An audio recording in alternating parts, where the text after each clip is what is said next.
সুরে সুরে বাঁধায় আছে, বউ আছে ডিস্কো নাচে, অনুরাগ রাগে তারে ছটাই ডাচে ঘাড়ি। সুরে সুরে বাঁধায় আছে, বউ আছে ডিস্কো নাচে, অনুরাগ রাগে তারে ছটাই ডাচে ঘাড়ি। এ নাকি নেচো না গো, পড়ে যেও না, ছানি ধানিটা পাথা পারে মাগারি ছা। পায়ে ফেলেছ, বাজে গোবিনা বাজে গোবিনা, দাও না তুমি ভালো লাগে না, বাজে গোবিনা দাও না তুমি ভালো লাগে না, বাজে গোবিনা দাও না তুমি ভালো লাগে না, বাজে গোবিনা। না তুম না তুম না তুম তুম তুম তুম তুম তুম তুম না তুম। আমি তোমার নৃত্য গীত করতে বলেছি? আমি তো প্র্যাকটিস করছিলাম। আমি যা বলবো তুমি তাই শুনবে। ঠিক আছে। এসো, হালকা ডাইনে রেখে এসো। এই বাঁয়ে যাও, বাঁয়ে যাও, বাঁয়ে যাও, বাঁয়ে যাও, যাও যাও, সিধা যাও, সিধা যাও, হালকা ডাইনে রাখো, যাও বাঁয়ে কেটে উঠে গিয়ে দাঁড়িয়ে যাও। তুমি কি গাড়ি সাইড করছো নাকি? এই রে, আমি করে ইটের গাড়ি খালি হয়ে গেছে, গাড়িটা সাইড করে নি। আমি কি বলছি শোনো, বলো। তুমি একদম ভয় পাবে না, না। সিজার তোমার হতে হবে না, আর নার্সিং হোমে আমরা যাবো না। ঠিক বলেছো। না না, ডাক্তারদের বউরা সব নর্মালে বাচ্চা হবে, আর আমাদের বউগুলো সব সিজারে হবে। কেন, আমরা গরিব মানুষ বলে। কি বলবো, 3 দিন আগে হাসপাতালে নিয়ে গেছি, এমন ডাক্তার বলে রুগীর গার্জেনকে। আমি বলি কেন? আমি বলে আপনার স্ত্রীর তো পেটের মধ্যে বাচ্চা ঘুরে গেছে। আমি বলি কেন রে, ওটা কি বাস স্ট্যান্ড নাকি? হ্যাঁ, বাচ্চা ঘোরাঘুরি করছে। কি বলবো, ভালো একটা গাইনি ডাক্তার দেখালাম, বলছে না না, এ বাচ্চা ঠিক আছে। ভাবো, হাসপাতালে ডাক্তারের সঙ্গে নার্সিংহোমে সব সেটিং আছে। তোমাকে ভয় দেখাবে, ভয় দেখা তুমি নার্সিংহোমে চলে যাবে, আর নার্সিংহোমে গেলে 35-40 হাজার টাকা খরচ। এই দেখো না, হাসপাতালে গেলে বলবে এই গর্ভবতী মাকে কেউ কাজকর্ম করাবে না, আর দিব্যি যারা কাজকর্ম করছে তাদের বাচ্চাগুলো সব নর্মাল হচ্ছে, আর যারা ঘরে বসে বসে খাচ্ছে নার্সিংহোমে যাচ্ছে 35-40 হাজার টাকা দিয়ে আসতেছে। ওই জন্য চিন্তা ভাবনা করেছি, 2000 ইট কিনেছি, কিনে পরিশ্রম করাচ্ছি। বাবা মা বলছে বলে বৌমাকে কাজকর্ম করাবি না। ওই না না, তা ঘরে পিছনে 2000 ইট কেনা আছে, টুকটুক করে বোয়াচ্ছি, একটু আধটু পরিশ্রম করা দরকার, দেখবে হবে না সিজার। দেখো, তুমি যে প্ল্যানটা করছো, এই প্ল্যানটা যদি না সাকসেসফুল হয়, তুমি কিন্তু আমার অনুমতি। ও বাবা গো, তোমার কতবার বলছি জোরে কথা বলবে না। তবে আমরা যে লাইন ধরেছি, আশা করি আমাদের কাছে রেল লাইনও হার মানবে। মারবো, এক মারে মেরে দেবো। দাদা, আজ বাদে কাল আমার বউয়ের বাচ্চা হবে। পাড়ার ছেলেরা মিউজিক্যাল চেয়ার খেলা দিয়েছে, সেই খেলায় আমাদের বউকে আর নাম দিয়েছে। তা দাদা, খিরিজ গাছের মাথায় উঠে দেখছি দেবলাপুরীর মতো লোক, পাড়ার লোক হোলি মারছে বলে ভক্তদের ওর পেটে বাচ্চা, সেই অবস্থা চেয়ার খেলায় নাম দিয়েছে। তবে মিথ্যা কথা বলবো না, যে আমার দেখাশোনা করে বিয়েটা দিয়েছে, যদি সামনে পাই তার যে কি করবো আমি নিজে। দাদা, সত্যি কথা বলবি? সত্যি কথা বলবি তো? দাদা, তুই আমার দেখাশোনা করে বিয়েটা দিয়েছিস। কে আমি? হ্যাঁ। তোর মাথা খারাপ হয়ে গেছে? আমার শ্বশুর মশাই বললো, বলে বাবা ভক্ত বলে ছেলেটা কেমন? আমি বলি খুব ভালো। সেইভাবে তোমার শালির সঙ্গে তোর বিয়েটা হলো। মানে দাদা কিছু জানো না? না। ঠিক আছে দিদি, বল ভাই। তুমি আমার দেখাশোনা করে বিয়েটা দিয়েছো? মোটেই না, মোটেই না। আমার মা আমার বললো, বড় খুকি ভক্ত বলে ছেলেটা কেমন? আমি বলি খুব ভালো, খুব ভালো, খুব ভালো। ইকো হচ্ছে। সেইভাবে দেখাশোনা করে তো বিয়েটা দিল। মানে দাদা কিছু জানে না, দিদি কিছু জানো না? আমরা 2 লোকের নো। ঠিক আছে দাদা, তুই বেঁচে গেলি।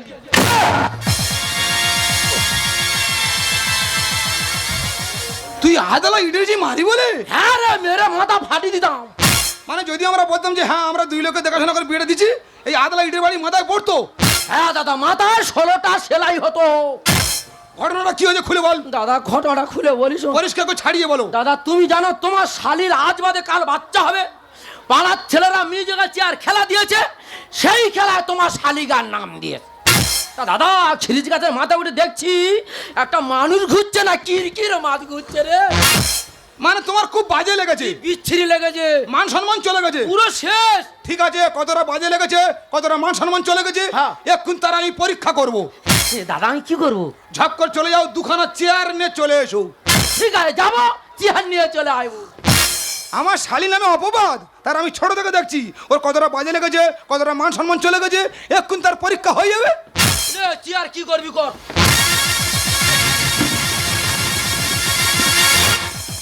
চলো পজিশনে চলো।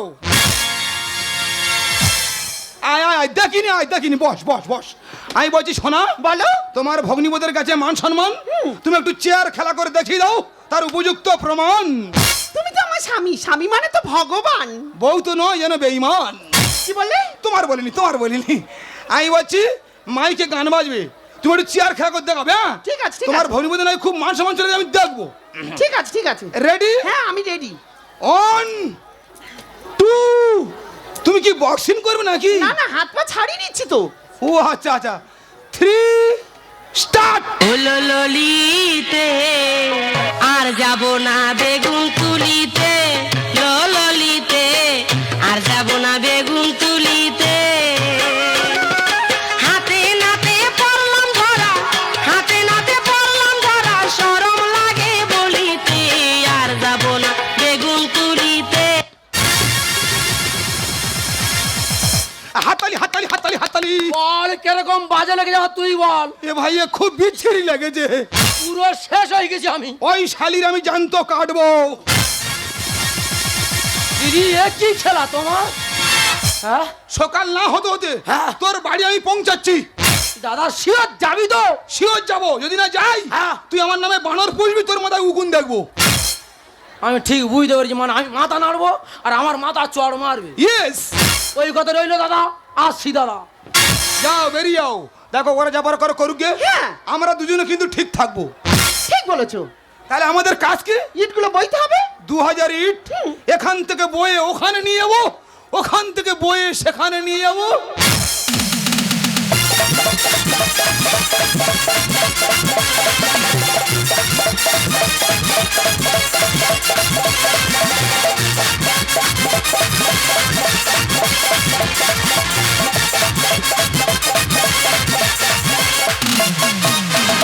বৃষ্টি অনাসৃষ্টি শিরশিরি করে মন, ছিড়ি ছিড়ি ছড়ে ছড়ে ছড়ে ছড়ে রঞ্জন করে মন। বৃষ্টি অনাসৃষ্টি শিরশিরি করে মন, ছিড়ি ছিড়ি ছড়ে ছড়ে ছড়ে ছড়ে রঞ্জন করে মন। কেন কাঁদে, কেন কাঁদে আকাশ এমন এমন, আকাশ এমন এমন। বৃষ্টি অনাসৃষ্টি শিরশিরি করে মন, ছিড়ি ছিড়ি ছড়ে ছড়ে ছড়ে ছড়ে রঞ্জন করে মন। বৃষ্টি অনাসৃষ্টি শিরশিরি করে মন, ছিড়ি ছিড়ি ছড়ে ছড়ে ছড়ে ছড়ে রঞ্জন করে মন। কেন কাঁদে, কেন কাঁদে আকাশ এমন এমন, আকাশ এমন এমন, আকাশ এমন। আমি বসলে উঠতে পারি না, উঠলে বসতে পারি না। এদিকে টিপি করে বৃষ্টি পড়ছে, সামনের দিকে পা বাড়ানো যাচ্ছে না। এমন একটা মানুষ আমার এখানে দাঁড় করে গেছে, আর কোথায় যে চলে গেছে এখনো পর্যন্ত আসে না। বাবা গো, দিদি গো, কালকে রাত্রে শুয়ে আছি, তার শরীরের ভেতরে যেন কিরকম যেন করছে। আমি বলে সারাদিন খাটাখানি করেছি, শরীরটা খারাপ মতো লাগছে। ও মা, সকালবেলা উঠেছি দেখি না এদিকটা কিনকিন কিনকিন করে, আবার এদিকটা ঝিনঝিন ঝিনঝিন করে। আর যত বেলা হচ্ছে কোমরে আমার যন্ত্রণা ছেড়ে যাচ্ছে। আমি লেজানের পাশে তুমি আমার নার্সিংহোমে নিয়ে চলো। এমন একটা লোক আমার নার্সিংহোমের গেটের সামনে দাঁড় করে রেখে দে, আর কোথায় যে চলে গেছে এখনো পর্যন্ত আসার নাম আছে। দাদার ভালো লাগছে না, এদিকে টাকার জ্বালা ওদিকে বইয়ের জ্বালা, মাথা পুরো শেষ হয়ে যাচ্ছে। কোথায় গেছিলে? তোর জন্য টাকা তুলতে গিয়েছিলাম। কি বলি শোন, কাগজপাতি জমা হয়ে গেছে, যাবো সোজা বেডে তুলে দেবো। দেখা হে পেহলি বার, দুজনা তো বিচ্ছিরি কারবার। ভাইরা ভাই, আরে ভাই যন্ত্রণা ঠিক রে মরে, তাই যাচ্ছি তাই তেড়ে পুড়ে। ভাইরা ভাই, ভাইরা ভাই, দেখা হে পেহলি বার, দুজনা তো বিচ্ছিরি কারবার। যন্ত্রণা ঠিক রে মরে, যাচ্ছি তাই তেড়ে পুড়ে। ভাইরা ভাই, গোটা রাত শুধু বলে মরে যায় মরে যায়। ভাইরা ভাই আমারও তাই, হ্যাঁ? ভোর থেকে ঘুম নাই, শুধু বলে চলো যাই চলো যাই। কোথায়? নার্সিং হোমে। ও মা, বলে না গো। এই তোর এক চড়ে গাল ফাটিয়ে দেবো। তোর কে বলেছিল ওই মিউজিক্যাল চেয়ার খেলায় নাম দিতে? আরে বাবা, বিয়ের আগে তো খেলতাম, আর যাই শুনেছি ফার্স্ট প্রাইজ 10টার বালতি আছে, লোভ সামলাতে পারিনি। তার 10টার বালতি ডাক, ও তোর এবার ঠেকাক। ভাইরা ভাই কি বলি শোনো, কাগজপাতি জমা হয়ে গেছে, যাবো সোজা তোমার শালির বেডে তুলে দেবো। এ আস্তে আস্তে আস্তে, আমি ওই তোমাদের কাগজপাতি সব রেডি হয়ে গেছে। দের বাবা, তোমাদের অনেক আগে ছিলাম সেইভাবে। তুমি দিদিকে নিয়ে এসো, তোমার শালিকে নিয়ে চলে যাচ্ছি। ঠিক আছে যা যা যা যা, যা এই তোরা দুই বোনে কাব্য আরম্ভ করছিস আয় তোমার কি আছে বটে গঙ্গা করছো কেন তুমি? দেখেছো রক্ত তো সঙ্গে সঙ্গে গায়ে লেগে গেছে দেখেছো। আচ্ছা ঠিক আছে এসো এসো এসো। ও বাবা খবরি পাখি রে আঁকে পা তা আঁকে পা তা আঁকে পা তা আঁকে পা দাঁড়িয়ে যা। তুমি কি কিতকিত খেলা করছো নাকি? না না তোমার ব্যালেন্সটা ঠিক রাখার চেষ্টা করছি। আমি কি বলছো না বলো। আমরা যে পদ্ধতি অবলম্বন করেছি আশা করি আমাদের খুব একটা অসুবিধা হবে না। ও ভাড়া ভাই তোমার শালির বেটা তুলে দিয়েছে। এই গেলে রুগী পেটে উঠে গেল। হ্যাঁ, সেখানে বন্ধু বান্ধব পড়ে আছে সেইবার তোমার শালির এ বাবা তাহলে নার্সিংটা তো ভালো তো। হেবি না বন্ধু। এ ভাড়া ভাই বলছি তুমি একটু তুলে দাও না। তা ও তুলবে কেন? ও তোলে ভালো। দোল ভাড়া ভাই খুব আর কি করো তো। আমি বলছি নার্সিং কোনো খিটমিট করে না, না না প্রত্যেকের ব্যবহার ভালো। হেবি সুন্দর ব্যবহার। এ ভাড়া ভাই বলছি তুমি একটু তুলে দাও না। তা ও তুলবে কেন? ও তোলে ভালো। ভাড়া ভাই খুব আর কি যাও যাও দুকা যাও মার কি পায় বেরিয়ে যাও। ও ভাড়া ভাই কি হয়েছে? আমি তো কোনো সময় যাইনি নার্সিং হোমে, ভয় লাগছে। আচ্ছা। তুমি একটু যাও না। তা ও যাবে কেন? ও জানে ভালো, চলো। ভাড়া ভাই সত্যি মারি। হ্যাঁ তবে বেডে তুলে দিয়ে আসছি, যা করে কিছু হয়ে তবে দম ফেলবে। বেকার চিন্তা করে কি হবে, কপালে যা আছে তাই হবে। তবে মিথ্যা কথা বলবো না, খুব বড় ধরনের মানসিক থিয়েছি। শিওর আমার ছেলে বাঁধা। ভাড়া ভাই তুলে দিস। তুলে দিয়েছে? ই বাবা এ নার্সিং হোম নয় যেন মন্দির। হ্যাঁ প্রত্যেকের ব্যবহার কি মিষ্টি। হেবি সুন্দর ব্যবহার। এখন অপেক্ষা করতে হবে ছেলে হয় কি মেয়ে হয়।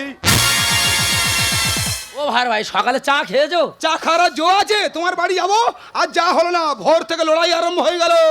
তবে ভাইয়ের ভাই যেভাবে মানসিক থিয়েছি, শিওর আমার ছেলে বাঁধা। তোমার কাছে হাত জোড় করে অনুরোধ করছি, এইভাবে হুড়ুনি। ভগবান তোমার কপালে কি লিখে রেখেছে, এইভাবে হুড়ে কাদা করুনি। ও ভাইয়ের ভাই তোমার শালির বাচ্চা হয়ে গেছে। এই, আস্তে আস্তে আস্তে আস্তে। আমি বলি তোমার আমার রুগী নেই, আরো 20-50 রুগী নার্সিং হোমে আছে। তুমি কিচ্ছু জানো না, তোমার শালির বাচ্চা হয়ে গেছে। আসছি। ও শর্মাই কি মানুষ রে।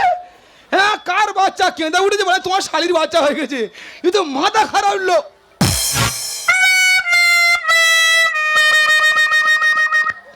কি ব্যাপার, ঘোড়ার মতো ধুলো উড়িয়ে গেলে আর আসার সময় ইঁদুরের মতো কুটকুট করে ফিরে এলে। তোমার শালির হয়নি গো, এই নজরুলে একটা ছেলে হয়েছে গো। আমি জানি এরকম একটা কেস ঘটবে। আমি কি বলি শোনো, ওই ধাতা বিধাতা তোমার কপালে যা লিখে রেখেছে সেটাই হবে। এইভাবে পাগলামোটা মেরুনি।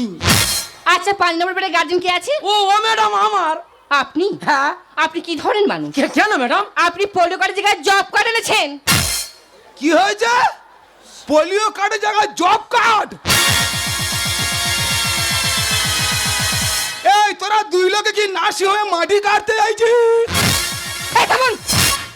দেখুন যত তাড়াতাড়ি পারেন পোলিও কার্ডটার ব্যবস্থা ও করুন। ম্যাডাম নিয়ে আসবো। আর আপনার পেশেন্টের ডেলিভারি হয়ে গেছে। হয়ে গেছে? তবে সিজার করতে হয়েছে। কেন? আর আপনার কন্যা সন্তান হয়েছে। ও ভগবান, পুরো শেষ হয়ে গেলাম রে। এ ভাড়া ভাই, ও ভাড়া ভাই কি হয়েছে? দাঁতের পাড়ি পড়ে গেছে, নকটি ধর।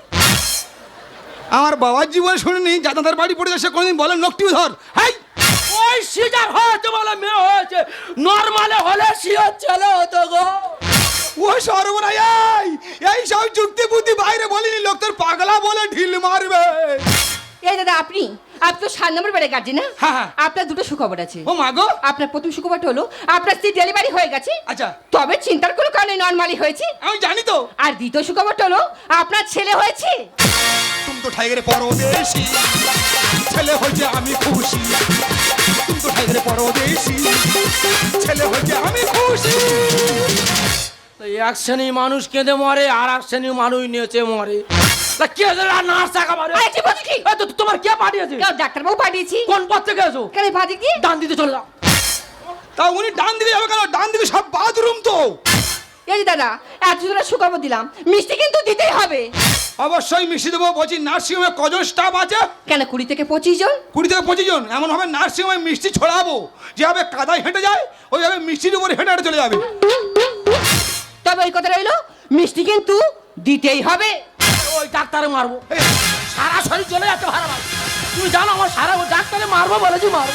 ভাইরা ভাই, ভাড়া ভাই আমার ছেড়ে দে। তোর পায়ে ধরেছি আস্তে আস্তে, তোর পায়ে ধরেছি আস্তে।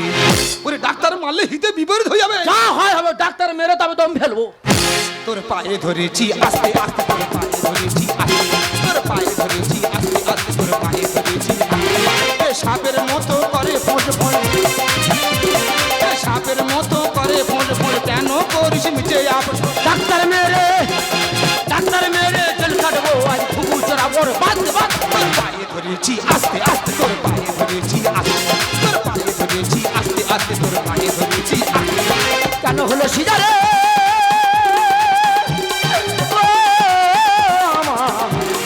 দাদা দাদা রে? কি করিব, কোথায় যাবো, এর জ্বালা জ্বলে যাবো, মরে যাবো, পড়ে যাবো। যা তুই জেলে যা, যা তুই জেলে যা, যা তুই জেলে যা। ও ডাক্তার মারবো বলেছি, মারবো। তোর পায়ে ধরেছি আস্তে আস্তে, তোর পায়ে ধরেছি আস্তে, তোর পায়ে ধরেছি আস্তে আস্তে, তোর পায়ে ধরেছি আস্তে। না না, তোমরা কি শুরু করেছো বলো তো নাসিমে? ঘরে যেমন আর বাইরে তেমন। তুমি আমার বলছো কেন? যা চেঁচামেচি করছে সব তোমার এই ভগ্নিবোধ করছে। এই গন্ডগোলে তুমি যত। হ্যাঁ, ও বলেছে নরমালে ছেলে হতো। এই পাগল, তোর কাছে কে বলে যে সিজার হলে মেয়ে ছেলে হয়, নর্মাল হলে ব্যাটা ছেলে হয়? ও ও ও আমি শুনেছি। তা শুনেছি বললি হবে? কোথা থেকে শুনেছি বলবি তো। সিজার মেয়ে আমি মানবো না তো। এ গোবিন্দ 3 ফুট গর্ত খোলতো। কেন দাদা? আমি তোর কি বলছি গর্ত খুলে পুঁতবো? তুই নিজের দই নিজের গায়ে মেখে নিচ্ছিস কেন? এই গন্ডগোলে তুমি যত। হ্যাঁ, ও বলেছে নরমালে ছেলে হতো। সিজার মেয়ে আমি মানবো না তো। এ গোবিন্দ 3 ফুট গর্ত খোলতো। সংসার করবো না আর তোর তোর থাকবো না, আমি যাবো ভোর ভোর নয় 6 অঙ্ক, তোর নয় 6 অঙ্ক মিলবে না আর বুঝবি অঙ্ক করতে করতে। তোর পায়ে ধরেছি আস্তে আস্তে, তোর পায়ে ধরেছি আস্তে, তোর পায়ে ধরেছি আস্তে আস্তে, তোর পায়ে ধরেছি আস্তে। কেন হলো সিজারে ও আমার দাদা দাদা রে?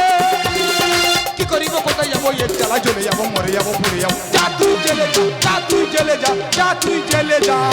যাই বাবু, তুমি কাকে কে বোঝাচ্ছ? ও তো পরের কথায় নাচে আর কথা বলে জিলাপির পেঁচে।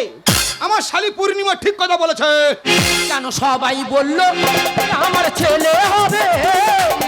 এ শিওর এবার বাঁশ পেটা খাবে। তুই সবার কথা নাচছিস কেন? সবাই কি দেখে বলেছে? সবাই তো আন্দাজে বলেছে।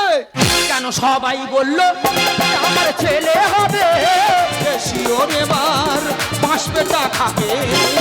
কাকে আমি দেবো দোষ, দোষ নিজের স্বামী দেখাই রোজ রোজ। সুন্দর নিচ্ছে সুন্দর নিচ্ছে, এইসব মানুষের থানায় ফেলে হবে পিছতে পিছতে। পায়ে ধরেছি আস্তে আস্তে, তোর পায়ে ধরেছি আস্তে, তোর পায়ে ধরেছি আস্তে আস্তে, তোর পায়ে ধরেছি আস্তে। যাই বাবু, ও তোমার কথা বুঝবে না, ও যেটা মনে করে ঠিক সেটাই ঠিক। আমি আর দাঁড়িয়ে থাকতে পারছি না যাই বাবু, তোমাদের এই চিৎকার চেঁচামেচি শুনে আমি বেরোতে ঘুরে আসতে বাধ্য হয়েছি। তবে যাই বাবু, তোমার এই ভাইরা ভাইকে কি বোঝাবে আমি জানি না। আমার এই নার্সিংহোম থেকে ছুটি হয়ে গেলে আমি আমার বাচ্চাখানে কলকাতা চলে যাব, আর কলকাতায় গিয়ে খেটে খাবো। আমার শোনা, আমার বোন বলেছি তোর কলকাতা গিয়ে খেটে খেতে হবে না। আমি ওর বুঝিয়ে ছেড়ে দিচ্ছি, বাড়িতে গেলে ওর বেটে খেয়ে নিবি। যা আস্তে আস্তে পা ফেলে যা, যা আস্তে যা। এই ভাইরা ভাই আমার শালির মারবে, এই ভাইরা ভাই। এ ছেলে কার মেয়ে কার বলো? ও ওসব কে জানে? কে জানে বলে পাগল হচ্ছে? বর্তমান দিনে ছেলের থেকে মেয়ে বরং অনেক ভালো। ছেলে হলে বৃদ্ধাশ্রমে ভাত খেতে হবে, আর মেয়ে হলে বিয়ে হয়ে যাওয়ার পর তবু বলবে আমার বাবা মাটা কোথায় পড়ে আছে, ও তাদের বাড়িতে এনে 2 মাস বসিয়ে খাওয়াই। ভাড়া ভাই ঠিক বলেছ তো, ছেলে কার আর মেয়ে কার। কপালে যা আছে তাই হয়ে গেছে। কপালে লেখা আছে কন্যা, আর বেকার কেন চোখের জলে ভাড়াবো বন্যা। ভাড়া ভাই আসি, ভাড়া ভাই আমার কপাল খারাপ, আমি কাকে জানাবো? ভেঙে পড়ুনি, ভেঙে পড়ুনি। দিদিকে নিয়ে যাবে, আমি আসি। 15-20 বাজাবো, 15-20 বাজে শুয়ে যাবো। যা সত্যিকারে মানুষটা একদম ভেঙে পড়েছে। কি মানুষ বলে দিন? হ্যাঁ, একদম দুমড়ে। ও ভাড়া ভাই চলে যাচ্ছিলাম, একটা কথা মনে পড়ে গেল। তা বলো। বলি ওই মেয়ের বিয়ের সময় তবু কি দেবে? ওর মেয়ের বয়স এখন একদিনও হয়নি, এখন থেকে ও চা আরম্ভ করেছে। হ্যাঁ ঠিক আছে, যাও। তুমি যখন বড় মুখ করেছে বললে, আমি তো মেয়ের মেশো, তুমি আমার ভাইরা ভাই, ফের আবার পাশের পাড়ার লোক। সব জানো তো। এখন থেকে বলে দিই, ওই মেয়ের বিয়ের সময় হ্যাঁ। জামাইয়ের গলার চেন দেবো, বাবা মেয়ের কানের দেবো, ঠিক আছে। খাটে বিছানাটা আমি দিয়ে দেবো। আলমারিটা কি হবে? তা আলমারি নয়, এই কমিটি দেবে, এই কমিটি বললে দেবে? বড় বড় অনুষ্ঠান হচ্ছে বলেনি, টাকা সব নেমে গেছে, ঠিক আছে? আলমারি তো হ্যাঁ। আমার শ্বশুর মোড়াকে কায়দা করে বলে হ্যাঁ। ওই আলমারিটা ঠিক তোর পাইয়ে দেবো। ও দাদা ওই রবিবার থেকে যাবে, খাসির মাংস হবে, দিদিকে নিয়ে যাবে, আসি। হ্যাঁ এ কোয়া থেকে মোরা খাই জোগাড় করে আনবে মনে হয়। এর তো বিশ্বাস নেই, মোরা খাই খাওয়াবে। এ কি মানুষ বলে। ও দাদা বাড়ি গা চলে গেছেন, ফের মনে পড়ে গেল। তা বলো। বলছি এই মেয়ের বিয়ের সময় লোকজন খাওয়াবো না বলছি, তুমি কি বলছো বলো? এই দেখো খাওয়া দাওয়ার পরে বলবো ডালে লবণ হয়ে গেছে, মাংস তরে ঝাল হয়ে গেছে, ওই জন্য ভাবছি বলি মেয়ের বিয়ের সময় লোকজন খাওয়াবো না বলছি, তুমি কি বলছো বলো? তোমার কাছে হাত জোড়ে করে অনুরোধ করছি, হ্যাঁ হ্যাঁ মেয়েটা বিয়ের বয়স হলে আমার বাড়িতে তুমি তুলে দিয়ে যেও। বিয়ে পর্যন্ত থাকবে, তাই তার আগে হয়তো পালাবে। আচ্ছা ও যদি একা সব লাইন বলে আমি কোন লাইনে যাবো? এ তো বিষাক্ত জিনিস, হ্যাঁ, মাথা খারাপ করে দেবে। একটু বলি, আমরা সবাই কি বলি যে ভারত মাতা, ভারত মাতা, ভারত মাতা, কেউ তো বলি না ভারত পিতা। আর সেই ভারত মাতার বুকে কন্যা সন্তান হলে কেন এত মাথা ব্যথা? যে দেশের মুখ্যমন্ত্রীকে রাষ্ট্রপতি মহিলা, সে দেশে কন্যা সন্তানের প্রতি কেন এত অবহেলা? রাস্তার কুকুর বিড়ালা বোঝে বিপদের সময় তার কন্যা সন্তানকে মুখে করে নিয়ে অন্য একটা জায়গায় গিয়ে রেখে আসে। আর মানুষ মানুষ এমন একটা বুদ্ধিজীবী প্রাণী, কন্যা সন্তান হলে হয় ডাস্টবিনে ফেলে দেয়, নয়তো অন্য কাউকে দিয়ে দেয়। যাক, এটা তো গেল একটা দিক। তো এবার আমি আসি সিজারের দিকটা নিয়ে। তো একটু গাজনের অভিনয় থেকে বেরিয়ে গিয়ে বলবো। প্রথমে বলবো দয়া করে এইভাবে আমার মতো ইট বলবেন না। এইভাবে ইট বলে যে নর্মালে বাচ্চা হয় এর কোনো মানে নেই। তো এটা তো গাজন, একটু রূপরাজ দেখা যায়, তাই দেখালাম। আমি এটুকু বলতে চাইছি, পরিশ্রম পরিশ্রম এমন একটা জিনিস, ও সফলতা আনলে আনতে পারে, এটা সম্পূর্ণ মনোবিজ্ঞান থেকে। আর এখন তো হামেশাই কম বয়সী মেয়েরা সিজারে বাচ্চা হচ্ছে, তারা পরে বুঝতে পারবে। তো আমি আরও একবার বলবো যে খবরদার কেউ এরকম করবে না যে সুন্দর নাই আর গাজনে এইভাবে ইট বানাতে দেখেছি আমি এইভাবে করবো, আমি কিন্তু ফেঁয়ে যাবো, ঠিক আছে? কেউ করবেন না এইভাবে, আমাকে আমার ডাক পড়বে। যাই হোক, আমি আবার গাজনের মধ্যে ফিরে যাচ্ছি। রাখি, আমি জানি তুমি আমার উপর অনেক রেগে গেছো, কারণ তোমার উপর অন্যায় আবদার করেছিলাম, আর সেই অন্যায় আবদারগুলো তুমি মুখ বুঝে সহ্য করে নিয়েছো, তাই তোমার কাছে আমি আজ হার মেনেছি। দেখো আমার আর কিছু ভালো লাগছে না, তোমার এই মাঝে মাঝে অন্যায় আবদারগুলো আমি আর মেনে নিতে পারছি না। আচ্ছা বলো তো, যদি আমার কিছু হয়ে যেত, তাই তোমার এই অন্যায় আবদারের কাছে আজ আমি হেরে গেছি, হেরে গেছি, হেরে গেছি। মেনেছি গো হার মেনেছি।